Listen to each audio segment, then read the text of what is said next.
Desde el corazón de la Amazonía ecuatoriana, donde nacen las historias que marcan el presente y construyen el futuro de nuestra región. Inicia un espacio informativo comprometido con la verdad y con la gente.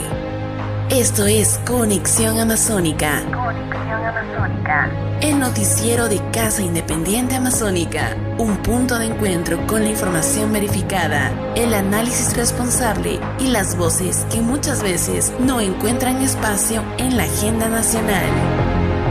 Aquí conectamos territorio, comunidad y actualidad. Investigamos, contrastamos y llevamos a su pantalla los hechos que realmente importan en la Amazonía y en el Ecuador. Con la conducción de Elizabeth Cuesta, comienza Conexión Amazónica. Información que conecta periodismo con identidad amazónica. Bienvenidos.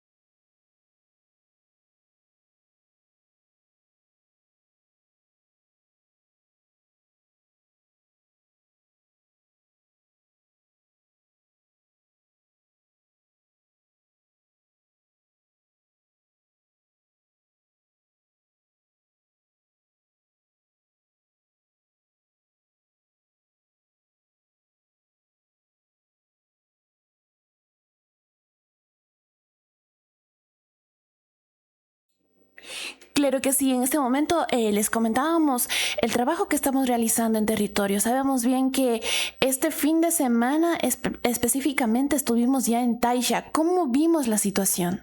Bueno, les comento, queridos hermanos, que ya hemos llevado un proceso gracias a los tristemente célebres eventos de mortandad que se dieron en nuestra región fronteriza, como es en Taisha, en las comunidades Achuar y Shuar. En ese sentido, recuerden que ya desde el año pasado, hace 2 años prácticamente, habían venido ocurriendo episodios de leptospirosis y enfermedades tropicales que se creen ya en el mundo por la Organización Mundial de la Salud ya extinguidas, pero aquí en Ecuador, tristemente, repito, hemos estado en el ojo del huracán porque hay un brote de este tipo de enfermedades y han fallecido, han pagado el precio de la inoperancia del Estado, representado por el gobierno nacional, los más vulnerables, los niños. En lo que va del año, de este año, ya se tienen hasta el momento 11 muertes de infantes, más las muertes que se suman de años anteriores. En ese sentido, desde el inicio de mi periodo legislativo, recuerden que antes yo fui asambleísta nacional suplente, también estuve en la Comisión de la Niñez y de la Adolescencia. Desde ahí ya hicimos una denuncia. Intentamos llevar a juicio político al ministro de aquel entonces, porque recuerden, desde que empezó esto de los brotes hasta el día de hoy, 2 ministros pasaron, fueron a Taisha, el ministro Lama también, luego tristemente recordado por también ser presidente del directorio del IES, la primera dama y actualmente la vicepresidenta de la República, María José Pinto, que también está encargada de este ministerio. Y hasta el día de hoy brilla la inoperancia, porque no se ha solucionado de manera oportuna. No hay medicina, no hay los pagos para la alimentación, no hay los pagos para la limpieza ni para la seguridad. Y a esto, queridos hermanos de Morona Santiago, se suma una cuestión administrativo-política que también es la recentralización, es decir, se eliminaron los distritos de salud y antes de esto, estimados compatriotas, ya tenía este despacho denuncias de padres de familias de que se estaban despidiendo a personal TAPS, técnicos de atención primaria, que son los que están más cerca de la comunidad, más cerca de las familias de los subcentros, y se estaban cerrando los subcentros de salud. Esta semana, caliente, esta semana que acaba de pasar, se informó de despidos de personal médico a nivel nacional, dentro de los cuales también contempla aquí en Morona Santiago, porque me han llegado denuncias de la ciudadanía que ya nos están despidiendo. Entonces, por todo lado que veamos, se está desmantelando el sistema de salud pública, porque fíjense, ya estamos viviendo una crisis tras crisis, Y a esto se suma lo que les estoy contando hoy, no tiene ningún sentido. Además de eso, se eliminaron los distritos, se centralizó todo, es decir, ya no hay un distrito en Taisha, ya no va a haber esa operatividad que aunque era mediocre, aunque era ínfima, de alguna manera nos acercaba a la comunidad. Y ahora, fruto de todo eso, estimados ciudadanos, habíamos iniciado ya unos procesos de fiscalización. Quiero comentarles algo que mucha de la gente no sabe. Saben ustedes que en la asamblea no nos permiten hablar, por ejemplo, no nos permiten disertar para llevar a colación al pleno, que es del primer poder del Estado, este tipo de situaciones. ¿Y qué ocurre con esto? En algún momento, el año pasado, yo presenté un COT, que es un cambio de orden del día, para declarar en emergencia el sistema de salud pública. Y quiero contarles esto. En la asamblea, cuando presentamos los cambios de orden del día de la bancada de la Revolución Ciudadana, como tienen el control de la secretaría, como tienen la mayoría en el CAL, no aprueban nuestros cambios de orden del día. Dicen que se presentan máximo 3 órdenes de cambio del orden del día por sesión. Y nosotros siempre da la casualidad de que presuntamente se presenta en el cuarto orden, entonces ya no califica. En esta ocasión hicimos un esfuerzo, sorpréndanse, para ganarles y pusimos primero el cambio del orden del día y estábamos contentos de alguna manera porque podíamos levantar la voz en el pleno para hacer este cambio de orden y que se declare la emergencia. Y adivinen qué pasó, ciudadanos. Prefirieron cancelar la sesión del pleno de ese día que darnos la palabra para hacer esta solicitud de que se declare en emergencia el sistema de salud pública. Entonces, de ahí para acá, visité el Hospital San José de Taisha, visitamos los subcentros de Tutinense, hemos estado permanentemente en comunicación. Ustedes saben que han sido casos viralizados básicamente nuestros hermanos que están caminando a días porque el vuelo te cuesta $240, $300, 370, y las limitantes económicas pues se sienten duramente, de hermanos que no han podido pagar los cofres mortuorios para sus hijos. El último caso que derramó la gota al vaso, y eso me duele personalmente porque por ahí estuvimos ayudando como Revolución Ciudadana, haciendo unos aportes, sí, pero ese no es nuestro trabajo, estar haciendo donativos, que está muy bien que seamos solidarios. Se está eludiendo la responsabilidad ulterior del gobierno central, que lo dice la Constitución, que la responsabilidad del gobierno central es dar salud, educación, seguridad. En ese sentido, fíjense el caso del último mellizo que falleció. De Taisha llegó a Macas, de Macas se fue al Corral Moscoso en Cuenca, de Cuenca le mandaron al hospital Vaca Ortiz en Quito, no había cama, y de ahí le derivan al Icasa Bustamante, todo ese tramo pagando el combustible del padre de familia, todo ese tramo comprando hasta el hilo de coser, todo ese tramo el sistema de salud pública, que está obligado a garantizarle un acceso a salud pública de calidad gratuita, no le otorgó nada. Y llega al Icasa Bustamante y fallece uno de los bebés porque eran mellizos. Y allá nuevamente a pagar todo el cofre, que la policía le quería meter preso porque no retiraba el cofre y no tenía plata para pagar. Tuvimos que hacer un aporte entre todos, entre algunos compañeros solidarios. Pero repito, la solidaridad está bien, pero ese no es nuestro trabajo. Nosotros tenemos que fiscalizar para que el Estado cumpla con su responsabilidad. Y fruto de eso, con la Comisión de la Niñez y la Adolescencia, donde la preside la compañera Viviana Veloz, se estableció un proceso de fiscalización en sitio, una mesa técnica, se llama objetivamente, jurídicamente, lo que se hizo. Y también ahí tuvimos que recurrir, les comento, a no avisar a nadie, porque se anticipan por una serie de cosas, porque cuando les avisa ya está barrido el hospital, ese rato ponen unas cajas ahí, repito, de papel higiénico, de toallitas húmedas, como no se abre, dicen, ahí está bien dotado todo, está el 95% de dotación de medicamentos del cuadro básico, lo que es falso, porque la gente todo el rato dice, me están mandando a comprar y le mandan a la farmacia recomendada de ellos, también de los mismos funcionarios, muchas farmacias de los mismos funcionarios que están en los hospitales.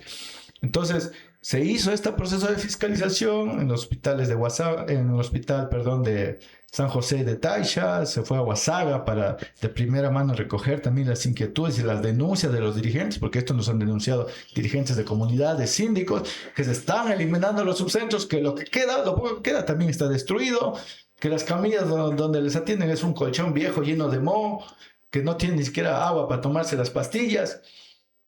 Esa es la realidad que estamos viviendo en Morona, Santiago, y ese proceso se llegó a hacer también aquí en Macas, al Hospital Civil de Macas. Después de esto va a salir un informe técnico con el que no pretendemos molestar al gobierno. Eso también hay que sacar de la narrativa que dicen, se quieren oponer al gobierno. Señores, esto ya no es, esto sí es político, porque la política te quita medicinas, la política te quita camas de los hospitales, porque se asigna menos presupuesto. Sin duda alguna, no es político partidista, pero yo sí invito también a nuestros compañeros asambleístas de Morona Santiago, que ya pues no se puede tapar el planeta Sol con un dedo, como dirían entre comillas. No podemos nosotros, por prebendas personales o por favores, o yo no sé qué compromisos tendrán, echar la mirada a un lado mientras pagan, repito, el precio de la inoperancia, de la mediocridad, de la corrupción, los más vulnerables, aquellos que ni siquiera tienen hoy la posibilidad de levantar la voz, ellos están pagando el precio de toda la inoperancia y la corrupción del Ecuador y particularmente de Morona Santiago y de Taisha. Ojalá me escuchen, esto lo vamos a hacer llegar a la asamblea. Dimos una rueda de prensa en la asamblea en la que también estamos haciendo una solicitud de información a la ministra de Salud, la vicepresidenta María José Pinto, y también hemos solicitado que comparezca ante el pleno de la asamblea a informar qué están haciendo, porque recuerden que esto lleva más de 2 años. No podemos decir que es un caso fortuito aislado, va más de 2 años. Y repito, pasaron 2 ministros, pasó la primera dama y pasó la vicepresidenta. Entonces esto no puede terminar siendo una vil y banal sesión de fotos que cada vez se van, inclusive vulnerando los derechos de los niños, exhibiéndolos ahí, cual si fueran parte del paisaje, ¿no? Son personas que requieren dignidad y eso tenemos que acordarnos. Son personas que tienen la misma dignidad que cualquier otro ciudadano de los diferentes lares de la patria. No es que los ciudadanos de Morona Santiago o los niños de Taisha son niños de segunda categoría. Así que ahí siempre vamos a levantar nuestra voz firme y vamos a ir a la asamblea. Ojalá esta vez sí me acepten el cambio del orden del día, para que comparezca la ministra, para que se explique qué presupuesto se está entregando y se declare en emergencia. ¿Por qué pedimos, ciudadanos, que se declare en emergencia? Porque jurídicamente cuando se declara en emergencia un sector, se pueden movilizar recursos sin tanto papeleo para comprar medicina, para adecuar los hospitales, para contratar personal que vaya. Pero, repito, esto no es una realidad solo de Taisha. Quizás ahí se nota más, porque es la última rueda del coche considerada por este gobierno y el Estado. Pero lo mismo está pasando en Gualaquiza, con el hospital que me dicen que ya van a cerrar, ya están despidiendo a la gente, ya se están llevando las máquinas, los aparatos. ¿Qué pasa con nuestra gente de allá? Lo mismo pasa en Méndez, lo mismo pasa en Limón. En Méndez el distrito estaba atendiendo, fíjense, en un coliseo abierto. Es decir, no hay ni siquiera las instalaciones para un arriendo, para que los funcionarios estén con dignidad, para resguardar bien los medicamentos. ¿De qué estamos hablando? Entonces, realmente esto ya no tiene sostén.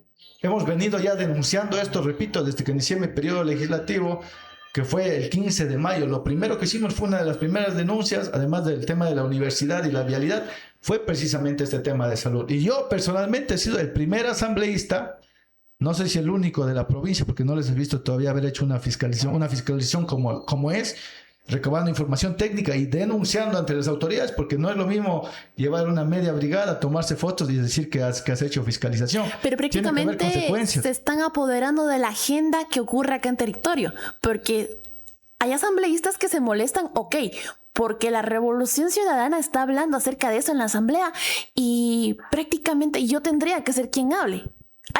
Se están prácticamente apoderando de la agenda, la misma que no se atiende.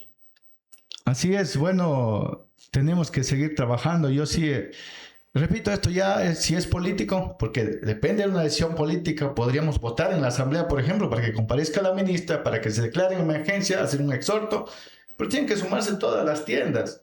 Recuerden que nosotros no somos mayoría en la asamblea como Revolución Ciudadana. Pero aquí hemos hecho todo lo posible. Ahora han venido también mis compañeros repito, de la Comisión de la Niñez y de la Adolescencia, Viviana Veloz, Ricardo Patiño, están denunciando también, porque esto también se tiene que volver tristemente, tiene que volverse mediático, ¿no? Porque pareciera que si no se viraliza, pero es que ya se volvió mediático. Y hoy se viraliza, pero ya siguen intentando tapar el sol con un dedo. Por ahí escuché a un asambleísta que dice que tú te tienes que cambiar a los directores, que son más los medios que boicotean el trabajo. Y no es verdad. Esto tampoco es con dedicatoria a los médicos, al personal médico, que tiene que hacer esfuerzo. Yo conozco de su esfuerzo, he hablado con ellos. Algunos les están votando por denunciar precisamente estas cosas. Tienen que hacer rifas, tienen que vender sándwiches, vender hot dogs para poder comprar esos insumos que no les dota el ministerio. Entonces no es tampoco por ahí ni la cuerda se va a romper por el lado más débil. Tenemos que defender también la dignidad de nuestros médicos. Ya lo dijo la Federación Nacional de Médicos, están siendo vulnerados sus derechos. Muchos de los que tenían nombramiento provisional han sido despedidos. Como perros les han sacado ahora. Pero ahí vemos, está deteriorado el sistema de salud pública y deberíamos, estimados ciudadanos, invertir más bien meter más dinero, priorizar eso, comprar más medicamentos, comprar más equipos, contratar más personal, pero al revés, se reduce el presupuesto, se vota a la gente y recuerden que el año pasado la misma vicepresidenta, antes de ser ministra de ese ramo, estableció el Sistema Nacional de Compras Unificadas, ¿no? Nos decían que en las instituciones descentralizadas, en las direcciones distritales, había corrupción, entonces todo vamos a comprar en Quito en una compra unificada. Recién salieron a decir que quizás para agosto tengamos las primeras compras. ¿Pero de qué estamos hablando? Pero hasta eso... No somos solo números. ¿Qué pasa hasta eso? ¿Qué pasa con los niños que no tienen medicamento? Entonces realmente necesitamos tomar acciones urgentes. Por eso ha sido el llamado al cambio del orden del día para declarar emergencia el sector de la salud en general, porque esto también es en todos los lares de la patria. Pero por Dios, aquí estamos impávidos ante la muerte de más de 11 niños en lo que va del año y no podemos pasar a ser solo únicamente cifras. Repito, la ciudadanía de Morona, Santiago y de Taisha no somos personas de segunda categoría. Nuestra vida no vale menos que otros ciudadanos de Pichincha, de Guayas, de otros sectores de nuestro país. Así que aquí no nos pueden venir a negar lo que por derecho nos corresponde. Recuerden también que ya el 31 de diciembre, con la aprobación del presupuesto general del Estado, ya se nos redujo presupuesto para salud, educación, vialidad. En la CTA se redujo en el orden del 31.15%. Y más de 180 millones de dólares se redujo para todo lo que es operaciones del gobierno central desconcentrado en las provincias de la Amazonía. Y hoy estamos viendo tristemente sus platos rotos. Mientras estamos hablando, probablemente otro padre de familia esté viajando con su hijo en brazos para volver a vivir esa odisea de que no la tienen en Taisha, va a venir a Macas, irá a Cuenca, irá a Ambato, irá a Guayaquil y nuevamente tendremos que lamentar. ¿Qué estamos haciendo como autoridades? Yo sí les invito a hacer una sinergia real en beneficio de la ciudadanía, porque son seres humanos, ciudadanos ecuatorianos que merecen vivir con dignidad. Perfecto. Hablemos en este momento de la situación de los médicos que fueron despedidos en estos últimos días. Yo tengo acá un documento que me pasó una doctorita de acá de la ciudad de Macas, donde prácticamente se le notifica que fue despedida. El documento al inicio le dicen, ok, te voy a despedir, pero no violo ninguna de las siguientes, no vulnero los siguientes derechos. El 1 dice, no se encuentra en lo determinado por la disposición transitoria 11ª de la LOCEP, tampoco ha notificado a la institución que tenga enfermedad catastrófica o discapacidad, y de igual manera no se ha registrado como sustituto ante el Ministerio de Trabajo. Dice, ok, como no hay ninguna de estas, te puedo despedir. Lo único que dice, terminación de los contratos de servicios ocasionales. Los contratos de servicios ocasionales terminarán por las siguientes causas. Por terminación unilateral del contrato por parte de la autoridad nominadora sin que fuere necesario otro registro previo. O sea, le despidieron porque sí. Así es, y básicamente también hay una persecución al que más o menos le ven critica, que es adverso al gobierno, porque todos como ciudadanos tenemos derecho a la crítica, a proponer unos mejores días para nuestra patria. Y por ahí ya tengo denuncias sobre eso, ¿eh? Ya tengo denuncias de que si te ponen eso en el documento y no sé si no revisan o no leen ellos mismos, pero en efecto sí están vulnerando derechos de personas sustitutas registradas en el Ministerio de Trabajo, de personas que realmente tienen esa situación. Es decir, un copy-paste se mandaron a todos para despedirles. Y ahí también luego va a haber denuncias, porque va a haber acciones de protección, hay acciones constitucionales que no pueden pasarse por encima de eso, por más que tengan las ínfulas o estén prevalidos del poder, que es pasajero, es momentáneo. Aquí tenemos que pensar en los ciudadanos. Prácticamente están despidiendo a médicos que han entregado 7, 8, 10 años de su vida al sistema de salud. Recordemos que en pandemia se ofreció prácticamente que ellos tendrían ya un nombramiento dentro del sistema de salud. No se cumplió con esta promesa. Ahora prácticamente se los está desechando. Teniendo en cuenta también que a nivel nacional vivimos una crisis sanitaria y también en lo que corresponde a una crisis en el sistema de salud y la escasez de médicos. es muy real y es muy triste lo que comenta. Tenemos la denuncia, nos hemos reunido con la Federación Nacional de Médicos y ellos como gremio asociado, representantes de todos los médicos a nivel nacional, pues están cuando menos en contra de estas políticas. Así que realmente es oprobioso lo que está ocurriendo. Tengo otras denuncias que por ahí dicen, me sacaron de ahí y ponen a otros sí, que es básicamente hacer proselitismo político. Alineado al gobierno actual. Alineado al gobierno, es decir, le sacan de nombramientos provisionales y este tipo de contratación que tienen ya una precalificación o tienen una prioridad. Y es lo que está ocurriendo, así que hay que denunciar esto. Tristemente hoy también el sistema de justicia está corrompido y no se tiene tanta confianza. Pero tenemos que denunciar, al menos vamos a levantar la voz. Y por esto seguramente me llegará una de las tantas amenazas que llegan de la gente que está afín al gobierno. Es la realidad de cuando fiscalizamos el hospital de Sucua y todo, seguramente es gente afín a los contratistas que estamos afectando, porque hay contratistas también que cogen el contrato, cogen el anticipo, no entregan los medicamentos y no pasa nada. También a eso tenemos que atacar, porque hay verdaderas mafias enquistadas, eso es real, pero eso no quita que también es responsabilidad del gobierno poner orden, porque ellos tienen el sartén por el mango finalmente, ¿no? Bueno, es Vox Populi, se conoce que el Estado tiene problemas de liquidez, no hay dinero. Las áreas más necesarias, educación y salud, en este momento están siendo más atacadas. Estamos hablando de que prácticamente hay un recorte presupuestario de ambas alas e incluso existe un incumplimiento con los GAS municipales y provinciales en la cancelación de los haberes mensuales que deberían estar dando. Un ejemplo es el municipio del Cantón Morona, que bueno, es importante reconocer que el alcalde siempre lo dijo, nunca se ha quedado callado, ok, me están debiendo 4 meses, pero hay alcaldes que se adhieren al silencio por no incomodar, y esta es una palabra que usted ocupó desde un inicio, incomodar, porque no quieren incomodar a la autoridad, porque se tiene miedo en este momento de que prácticamente no se les entregue los recursos o ocurra como está ocurriendo en Guayaquil o en Cuenca, esa presunta persecución que se están realizando. Bueno, hay que ser claros aquí, ¿no? Y este es un adagio popular que vemos en la academia, que es, todo es político, no político, todo es político. Repito, no político partidista, todo es político. Ciudadanos, escuchen esto, sobre todo los jóvenes. Inclusive el silencio es cómplice de lo que ocurre.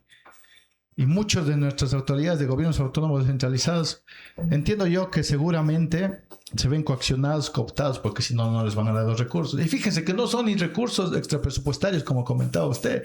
Son los recursos que por ley les pertenecen. Y esto se suma la ley económica urgente de la reforma a los GATS que se aprobó y que algunos GATS, aquí en Morón, Santiago, tristemente también saltaban en Chuyapata celebrando. Es decir, celebran el recorte de presupuesto con el que brindan servicios a los ciudadanos. Y ahora tienen la osadía de decirnos, algunos decían, algunas autoridades por ahí decían, pero ¿qué hacen los GATS para apoyar a esto de la salud de Taisha? Inclusive si nos hiciéramos esa pregunta con toda la buena fe, no podrían hacer nada en este momento con esa reforma que se aprobó, porque ya no van a tener partidas, no van a poder como jurídicamente poner partidas para poner un presupuesto para comprar medicina, para hacer estas atenciones sociales, porque en teoría eso era piponazgo, es decir, contratar a un médico para que vaya a atender es piponazgo, comprar medicina es piponazgo, contratar el vuelo para entrar a las comunidades es piponazgo. Miren la contradicción en la que entramos. Y algo más, en esa reforma se aprobó que prácticamente mataron 2 pájaros de un tiro. No van a pagar los más de $1.300 millones que les deben a los GATS, lo que usted comentaba. Son de saldos de la ley de equidad que tienen, de equidad territorial, que tienen que entregar. No es un favor del gobierno, es decir, te doy la asignación de enero y te estoy haciendo un favor, te coopto. No, es lo que por ley corresponde y muchos GATS aquí, no solo aquí, sino a lo largo, son 43 municipios en la región amazónica, tenemos la ley amazónica también. Entonces, en ese sentido, también han sido cooptados y callan. Repito, todo es político, jóvenes, inclusive nuestro silencio cómplice es político. En ese sentido, hay un proceso de persecución brutal. Su servidor también es víctima de persecución. Pero no van a callar nuestra voz, porque la voz del pueblo que se ha dado fruto del sufrimiento de nuestros abuelos, de nuestros padres, porque hoy somos nosotros lo que ellos soñaron, somos la materialización de esos sueños. Tenemos que luchar y tenemos que levantarnos. Aquí también hay un cómplice de silencio en Morona, Santiago. Y ciertos actores políticos culpan de todo al pasado, cosas que ocurrieron antaño. Pero estamos hoy aquí, estamos en el año 2026. ¿Qué estamos haciendo realmente? ¿Qué huella vamos a dejar? Y yo sí les invito también a que razonen de que el poder es pasajero, el poder es para servir a nuestros ciudadanos, a los que nos eligieron. Y a veces nos critican porque no tomamos una posición para prestarnos a prebendas personales ni a intereses de índole personal o familiar o grupal, sino que aquí estamos para defender. Ya por esto he recibido amenazas reales, ¿no? Esto no es un show. Amenazaron inclusive a mi padre que recibe atención médica, de privarle de sus atenciones médicas porque yo estaba levantando mucho la voz. Eso lo sabe el gobierno, lo he denunciado en varias ocasiones, en Taisha. Así que atentos, ciudadanos, porque tenemos que seguir denunciando. Yo les invito a que denuncien nuestro despacho aquí. Está en la Juan Cosa del Capitán José de Villanueva. Ahí está nuestro compañero Cristian Pacheco, nuestro asesor 1. Él está recibiendo y recabando todas las denuncias. Porque este tema, tristemente, ciudadanos, se va a aumentar. Algo que les quería comentar, que hay que entender también un poco de geopolítica que implica en esto. Porque el Ecuador tiene firmada una carta de intención con el Fondo Monetario Internacional.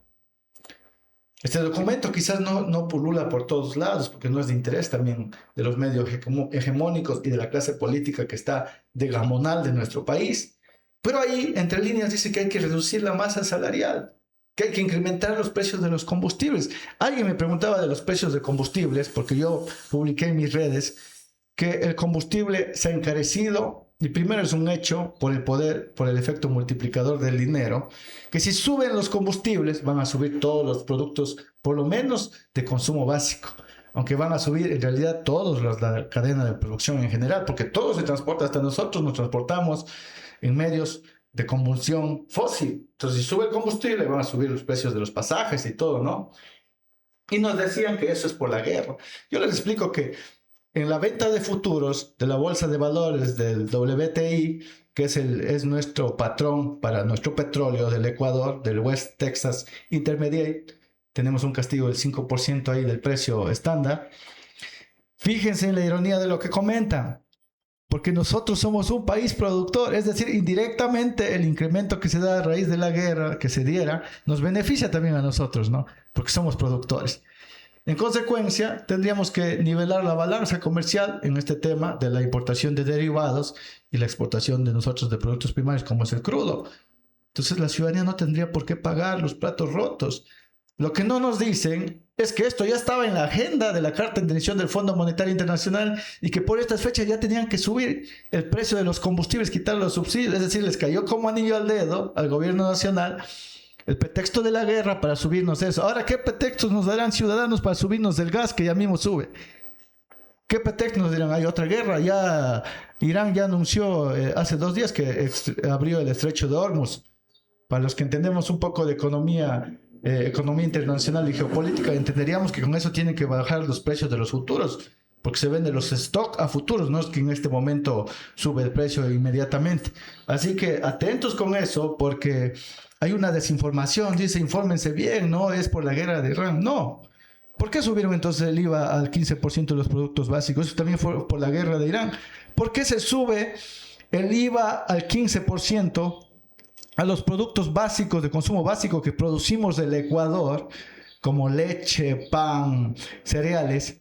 Qué coincidencia que sean exactamente los mismos productos que en el tratado que se hace con Estados Unidos se les da arancel cero. Qué coincidencia, van a destruir nuestra economía nacional, van a destruir nuestra industria agrícola, que es una economía de subsistencia, son unidades de producción agrícola familiar. Y algo que no les dicen, que ahí hay dumping, ¿no? Los que somos economistas o los que son economistas deben saber este concepto. Ustedes jóvenes, investiguen qué es el dumping. Es el subsidio. Estados Unidos subsidia a todos sus agricultores. ¿Qué va a pasar en concreto? Estamos más caros, nos cuesta más caro producir a nosotros. Y pongamos ejemplos prácticos. Vendemos un quintal de maíz a $15. Y como viene de Estados Unidos en producción a escala, en economías de escala, y viene con un subsidio, nos va a entrar el maíz inclusive más barato, a $10, porque viene sin el arancel, viene con el subsidio de Estados Unidos. La gente, por supuesto, el mercado va a absorber y va a comprar el producto americano, el producto estadounidense, perdón. Y nuestros agricultores, que con dificultad, con costos altos, producen el maíz de acá, simplemente tendrán que botar esa producción. De esa manera se destruye nuestra economía nacional. Recuerden que luego de los productos, como es minero y petrolero, que son los productos petroleros y mineros, repito, de exportación, lo que se exporta después de eso son productos agrícolas. La producción del Ecuador es agrícola. El Ecuador siempre ha sido agrícola antes de que se descubra el petróleo. Así que fíjense, esa explicación hay que tenerla clara. Hay una agenda establecida por el Fondo Monetario Internacional para reducir estos subsidios. Y recuerden algo más, ahí también dice reducir. Quizás a veces no vemos porque está en inglés y no es tan fácil llegar. Hagamos un esfuerzo, revisemos. Eso está en la página del IMF en inglés o Fondo Monetario Internacional en español. Ahí está la carta de intención del Ecuador. Y por eso, ¿por qué tiene esto sentido? Porque ahora están despidiendo médicos y despedirán maestros y despedirán a otros funcionarios, porque ahí dicen hay que reducir, lo dicen salomónicamente, hay que reducir la masa salarial. ¿Pero qué es la masa salarial? Es lo que pagamos como ecuatorianos en salarios a todo el personal público, que seguramente habrán malos funcionarios, pero ahí mismo, en esa masa salarial, están los profesores, están los médicos, están los policías, fuerzas armadas, esos también son masa salarial. Entonces ahí cuando nos dicen votamos pipones, luego no se arrepientan porque ahí mismo nos meten a los médicos que están despidiendo ahora, ahí mismo nos meten a los profesores que están despidiendo porque profesores también despidieron. Ahí mismo meten en la masa salarial o en la reducción, la eliminación o la reducción del presupuesto a la universidad pública. ¿Por qué no se hace realidad las 4 universidades aquí? Si ya está aprobada la ley, no nos están regalando la plata, si la plata es de la ley amazónica, porque cada uno representa en el orden de más de 20 millones de dólares y no nos quieren dar la plata porque quizás creen que nosotros no tenemos ese derecho. Si eso ya se aprobó en el 2018 con la reforma de la ley amazónica, se aprobó ese presupuesto, porque hoy que estamos en el 2026 y se jactan en asambleas de que ya hicieron, de que ya está todo, ¿por qué no se dan las universidades? O sea, eso hay que preguntarnos. El derecho de nuestros jóvenes de ese rincón de la patria no puede ser también vulnerado. Bueno, por acá mandamos saluditos cordiales a la gente que se está conectando a Casa Independiente Amazónica y nos está acompañando en esta entrevista. Saludos a Rommel Charupi, también por acá a Bernardita Rivadeneira, a Juan Silvio y a Ángel Domingo Nankian. Hay un mensaje muy interesante que nos deja, dice lo siguiente: todo gobierno ha hecho eso, no es sorpresa, prácticamente estamos naturalizando la situación en la que estamos en este momento. Bueno, el discurso, o sea, no me parece el comentario, no estoy de acuerdo, tengo que discrepar con el ciudadano que pone eso. Es probable que en gran medida, como se dice, en todos los gobiernos hay actos de corrupción, hay violencia, pero no a los niveles que hay en este momento. Y sobre todo, no en el sentido de normalizarlo. Hoy en día, tristemente, hemos normalizado. Mire, yo estudié Relaciones Internacionales. Teníamos una clase, les comento esto, que era temas de América Latina. Nosotros estudiamos lo que pasa hoy en Ecuador con datos de la Colombia de Pablo Escobar de los 90. Y es lo que está ocurriendo. Es la toma del Estado por parte de la delincuencia organizada. Aquí todos los días nos pasan deteniendo a delincuentes, voy a usar una expresión coloquial, de medio pelo. Pero los verdaderos delincuentes son de corbata. ¿Dónde se lava el dinero del narcotráfico? Los grandes bancos. Fíjense, yo al estar en la Comisión de Fiscalización y Control Político, nosotros ahí se hizo el proceso de juicio político contra Mario Godoy. ¿Por qué fue destituido Mario Godoy? Porque era abogado de narcotraficantes. Su mujer defendía a uno de los narcotraficantes más grandes de Latinoamérica y del mundo, Cerdán. Ahí estaba en juego 11 millones de dólares, así que no era cualquier pelo de cochino. Pero esa gente está haciendo lo que se conoce en la academia como toma del Estado. Se estaban tomando a los delincuentes, al presidente del Consejo de la Judicatura, el órgano disciplinario de los jueces. Entonces ya tenía más bien un tarifario de que si me pagas esto, sales libre de esto, si me pagas esto, sales libre del otro. ¿Y dónde está la justicia? Porque recuerden que tenemos 3 poderes fundamentales del Estado: el Parlamento, el Ejecutivo. El Parlamento para hacer leyes, para llevar un marco jurídico; el Ejecutivo para ejecutar esas leyes en beneficio de la ciudadanía. y el Poder Judicial para esgrimir las discrepancias cuando nos peleamos, cuando tenemos conflictos con otros. Y tiene que haber imparcialidad, o al menos indicios de imparcialidad. Pero aquí mucha gente ya está viviendo injusticia, porque los abogados también se han convertido en compradores de dictámenes, los fiscales en lo mismo. Es decir, hay una corrupción. Repito, el Consejo de la Judicatura estaba ya corrompido. Perfecto, por acá también tenemos más mensajitos. Renata Isabel León nos pide una opinión con respecto al trabajo realizado por uno de sus compañeros en la Asamblea Nacional, específicamente el asambleísta Edwin Jarrín. ¿Usted qué opina acerca del trabajo que en este momento está desempeñando? No puedo opinar, primero por tacto. Hay que tener un grado de cordialidad. A él es el que le tienen que pedir explicaciones. No sé si ya hizo su rendición de cuentas. La hizo. O ya la va a hacer. Bueno, ese es el espacio. Yo de paso les invito el 25 de abril, el siguiente sábado a las 10 de la mañana, en el auditorio de La Voz de Lupano, vamos a tener el acto de deliberación del informe de rendición de cuentas, donde la ciudadanía es libre de entrar, puede preguntarnos, puede criticarnos también. Yo siempre voy a decir, siempre y cuando sea a la altura, con respeto.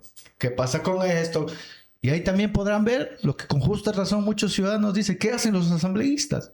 Entonces ahí estará el informe, con detalle, ¿no? Porque no es información pública. Nosotros no podemos mentir ni ser tan descarados de decir, hice esto, o venir como otros, sin dar nombres, que dan un discurso aquí y llegan a la asamblea y votan de otra manera en perjuicio de nuestra provincia. Entonces ahí van a ver cómo hemos votado, por qué hemos votado, habrá las explicaciones del caso. Invitados el 25 de abril, dicho sea de paso, que recién voy a hacer yo la rendición de cuentas. Sobre el otro, no puedo dar opinión sobre el trabajo de otros por respeto. Al igual que yo exijo el respeto para mi despacho, pues también lo promulgo. Emito el respeto para ellos. Háganles preguntas a ellos sobre qué han hecho en concreto en materia de legislación y fiscalización, que son competencias de los asambleístas. Ya, perfecto. Acá nos llega otro mensaje por parte de Edler Huachichulca y yo creo que es bastante oportuno para tocar este tema, y es que desde un inicio hemos estado hablando acerca de la indolencia que está ocurriendo en territorio, de las denuncias que prácticamente se han estado haciendo hace más de 2 años con respecto a la situación en Taisha de nuestros niños. No sé si le podemos coger un poquito más arriba el micrófono. Exacto, perfecto, porque está haciendo un poco de... Ya, perfecto. Y se había indicado que prácticamente por parte de medios de comunicación independientes, por parte de actores sociales que realmente alzan la voz, intentan decir, pero hay oídos sordos. En su caso, sobre la situación, ¿por qué no se ha hablado? Pregunta Edler Huachichulca. ¿Usted ya ha hablado acerca de la situación de Taisha? No, hemos estado permanentemente hablando. Yo a veces a la ciudadanía les digo, es cuestión de que sigan mis redes y ahí van a encontrar todo. Y entiendo que a veces por las ocupaciones o porque nosotros no podemos pautar, no sale en todos los medios. Pero desde el primer día hemos presentado ahí y precisamente para eso sirve la rendición de cuentas ahí con documentación. Este es el primer documento, esta es la primera rueda de prensa que di, esta fue la primera vez que fuimos. Y hay toda una serie de documentación. Ahí también vamos a demostrar cómo el Ministerio de Salud no nos responde. No nos responde lo que es causal de juicio político. Eso es justamente el punto al que quiero llegar. Claro. O sea, ustedes en este momento ya se están yendo con algo muy importante, que es el levantamiento de información de territorio. Caminaron, conocieron, vieron, están llevándose información mega importante hasta Quito, pero prácticamente le silencian el micrófono. Y de forma literal tengo que decirle, porque repito, cuando pedí el cambio de orden del día, prefirieron cancelar la sesión porque les habíamos ganado también, porque ahí también es una competencia y nos dicen, no presentaste a tiempo, entró en cuarto lugar, entonces eso queda para otro día, que el otro día nunca lo veremos. En esa ocasión presentamos primero, nos aseguramos de presentar primero, cancelaron la sesión solo porque íbamos a pedir la palabra para levantar la voz y que se declare en emergencia el sistema de salud en general, con énfasis en Morona, Santiago y Taisha. Esa es la realidad. Esa es la realidad. Por eso es que algunos pasan ahí que hablan todos los días, pero no nos dicen que no estamos viviendo, ni siquiera en la Asamblea, que es el primer poder del Estado, es la arena política por la antonomasia donde tienen que confluir ideas divergentes, ni siquiera ahí nos permiten a nosotros la palabra. Y así es fácil decir, nosotros hacemos tal, y luego votan en contra del pueblo. Quizás no nos han visto ahí disertando, pero sí podrán ver nuestra votación, que ha sido firme y coherente con las necesidades de los que votaron por nosotros, porque yo presenté un plan de gobierno. Eso está en el CNE. Y sigo ese plan de gobierno con coherencia. No es que presento un plan de gobierno, entro al gobierno, me vendo, porque eso es en la práctica, por prebendas personales, por favores, porque tengo juicios y me van a tapar los juicios. Me vendo y luego ando gritando vivo porque trabajo por el pueblo. La gente es testiga de lo que podemos ver. La gente es testiga de lo que se está haciendo. Así que no es novedad lo que está ocurriendo. No podrán apuntar con el dedo aquí a su servidor porque puedo caminar por la provincia con la frente en alto porque sé que he cumplido con mi deber y con lo que me encomendó los votantes. Repito, ahí está nuestro plan de gobierno. Nosotros siempre vamos a defender la dignidad, el acceso a los servicios básicos universales que lo reza la Declaración Universal de Derechos Humanos: salud, educación, trabajo, vivienda digna. Eso siempre vamos a defender. La gran mayoría del pueblo ecuatoriano está viviendo tiempos difíciles y sí necesitamos también levantar cabeza. Esto ya es insostenible realmente. Nosotros como asambleístas no tenemos ni seguridad mientras otros asambleístas andan con 4 o 5 guardaespaldas hasta para que le carguen el bolso para ir al baño. Y nosotros tenemos que estar a veces también mendigando que nos cumplan. Aquí ni siquiera había casa legislativa, tuvimos que hacer un reclamo para que vaya a la casa legislativa. Nos han dado un espacio reducido donde no podemos reunirnos con la gente. Por eso su servidor tiene un despacho personal que ha puesto a disposición de la ciudadanía, donde pueden visitarnos y hacer sus denuncias. Perfecto. Avanzando un poco más en esta entrevista y realmente augurando que estos temas lleguen por fin a una mesa de trabajo y que se pueda dar soluciones prontas. Son 2 años de abandono prácticamente para nuestros niños en Taisha y nuestros niños están muriendo y es importante indicarlo.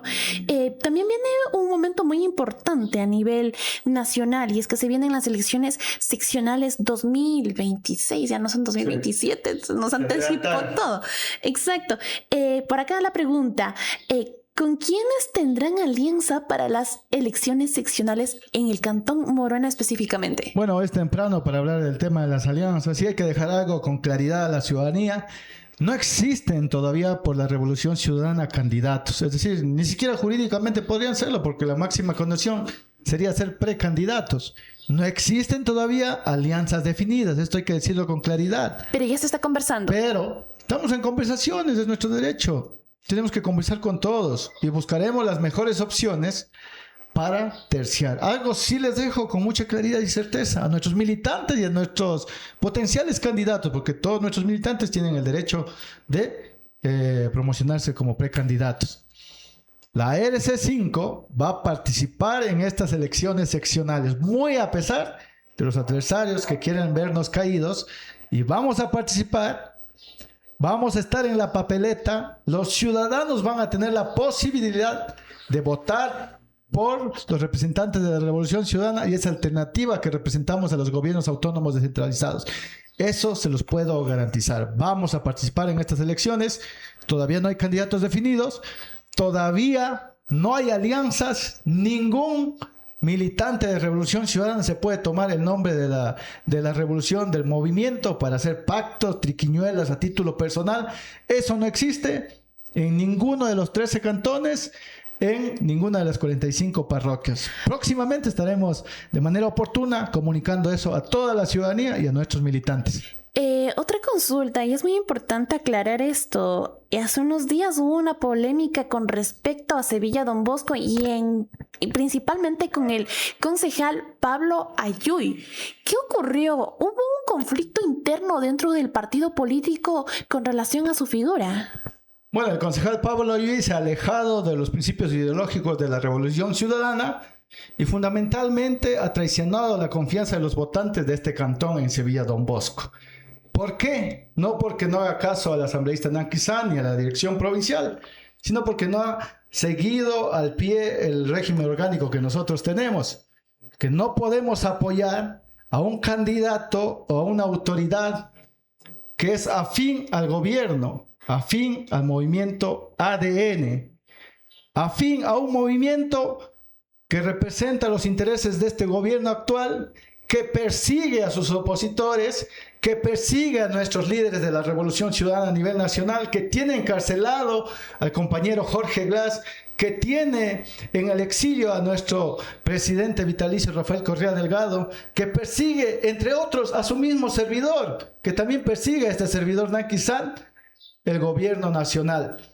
En ese sentido, se le ha quitado las responsabilidades. No representa el señor Pablo Ayui la posición oficial de Revolución Ciudadana en el Cantón Sevilla Don Bosco ni en la provincia. Aquí hay un régimen orgánico que hay que seguirlo con mucha claridad, y hay un comité de ética que se encarga de discernir este tipo de divergencias. En ese sentido, el señor ha sido separado. Entendemos que apoyará a título personal a quien él crea conveniente. Como ciudadanos le deseamos lo mejor y que sirva con mucha valía al pueblo de Sevilla Don Bosco, pero no puede tomarse ni él ni nadie el nombre de la Revolución Ciudadana. Hay un directorio, el director Cristian Pacheco, y hay una directora en el Cantón Sevilla Don Bosco, Elizabeth Pitio, nuestra directora de Revolución Ciudadana Sevilla Don Bosco, con quien se debe coordinar y oportunamente, repito, no hay candidatos hasta el momento, no hay alianzas con movimientos, oportunamente informaremos quiénes son nuestros candidatos o si haremos una alianza de ser el caso. Bueno, un poco me extraña lo que acaba de decir. Hasta la sala de redacción de Casa Independiente Amazónica nos llegó un documento presuntamente de la Revolución Ciudadana con el siguiente texto. Se hace una cordial invitación a los medios radiales, televisivos, digitales a la rueda de prensa que se desarrollará el día domingo 19 de abril de 2026, es decir, ahora, a partir de la 1 de la tarde en el Parque Central de la ciudad de Sevilla Don Bosco. Firma Militancia RC5 Sevilla Don Bosco, y esto me hace llegar el señor Pablo Ayui. Bueno, repito, no podemos hacernos cargos de las decisiones de cada persona, pero el señor Pablo Ayui, y lo quiero dejar con claridad, no representa los intereses de la Revolución Ciudadana, no representa al director de la Revolución Ciudadana. Todo lo que él pueda esgrimir tendría que ser considerado a título personal de él o su familia, no sé cómo se esté tratando, y esto sí lo vamos a denunciar. Debemos aclarar que como dirigencia, recuerden que soy asambleísta y también soy miembro del Buró Nacional de la Revolución Ciudadana, así que nos reservamos el derecho de iniciar todas las acciones legales por el mal uso de la marca Revolución Ciudadana Lista 5. Rumores de pasillo. Solamente es una pregunta. ¿Es verdad que Pablo Ayui solicitó a la Revolución Ciudadana nuevamente a postularse como concejal por Sevilla Don Bosco y ustedes dijeron no? Bueno, a título personal yo no sé si ha solicitado, es el derecho de todos los militantes. Recordemos que con él llegamos en una alianza, no era militante de la Revolución Ciudadana. Por otro lado, no se han definido, repito, las candidaturas. Y lo que él pueda decir o no en este momento es responsabilidad exclusiva del señor Pablo Ayui. Repito, a título personal de él, con su servidor no hemos hablado desde que se eligió prácticamente. Bueno, agradeciendo la entrevista a Naki San, él es asambleísta por la provincia de Morona, Santiago. Y bueno, para cerrar con esto, en el mismo lugar donde usted está sentado, se sentó la señora Jenny Cuenca. Ella es parte militante del Partido Unidad Popular, uno de los partidos políticos que prácticamente no va a poder postularse en estas elecciones debido a todo lo que está en este momento ocurriendo a nivel nacional. Usted ya lo ha sido bastante enfático. Se sienten perseguidos por parte del gobierno actual. Están buscando fórmulas para no perder ese lugar que ustedes han ganado dentro de la política a nivel nacional. Está costando mucho ser parte de la Revolución Ciudadana. Bueno, hay un costo que hay que pagarlo, pero lo hacemos con gusto. Ojalá, como dijo nuestro eterno presidente Rafael Correa, si ofrendar la vida sirviera para algo, para solucionar los problemas de nuestra patria, pues lo haríamos con gusto. Pero aquí sí estamos viendo una vil persecución, y de forma grosera, porque no se guardan ya ni las formas. Nos han suspendido en vísperas de las elecciones exclusivamente para que no inscribamos a nuestros candidatos a las elecciones seccionales. Estamos ahí haciendo la lucha y hemos llamado a la unidad. A todos los movimientos, porque esto no es en contra de RC nomás, es en contra ya de la democracia prácticamente. Y hoy será la Revolución Ciudadana, mañana serán otros partidos políticos y tendremos que ver en la papeleta prácticamente una dictadura. porque solo en papel vamos a seguir siendo democracia. En ese sentido, repito, vamos a participar en estas elecciones seccionales como Revolución Ciudadana. Nosotros vamos a tener la posibilidad de postular a nuestros candidatos y, por supuesto, aquí en Morona, Santiago y en todos los rincones de la patria estamos llamando a la unidad, a que los movimientos se sumen, porque hay que hacer un solo frente, pero un solo frente real, congruente, con una verdadera unidad, no con condicionamientos de último momento únicamente por temas electoreros, sino con una postura firme de dar dignidad a la ciudadanía, porque finalmente el pueblo es el que está sufriendo y pagando con lágrimas de sangre las malas decisiones. Nancy Sanda, asambleísta por la provincia de Morona, Santiago, aquí en Casa Independiente Amazónica, agradecemos su presencia, sus últimas impresiones en esta entrevista. Bueno, agradecerles primero por este espacio, les animo a que sigan generando estos espacios digitales para poder nosotros fomentar el espíritu democrático primero y el espíritu crítico. Porque tristemente sé que por aquí en algunos medios estoy vetado porque soy muy crítico, porque presuntamente no se habla de cosas positivas del gobierno. Con mucho gusto aplaudiré cuando yo vea algo concreto en beneficio de la ciudadanía.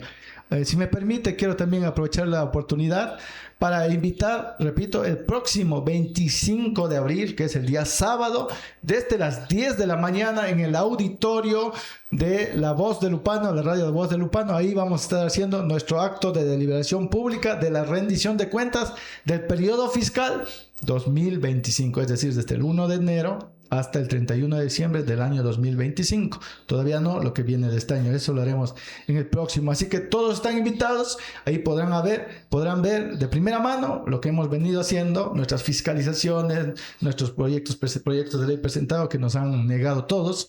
Así que invitados todos, les agradezco y que tengan buen día. Agradecemos a toda nuestra selecta audiencia de Casa Independiente Amazónica por habernos acompañado en esta mañana de día domingo 19 de abril de 2026. Yo soy Elizabeth Cuesta y conmigo será hasta la próxima.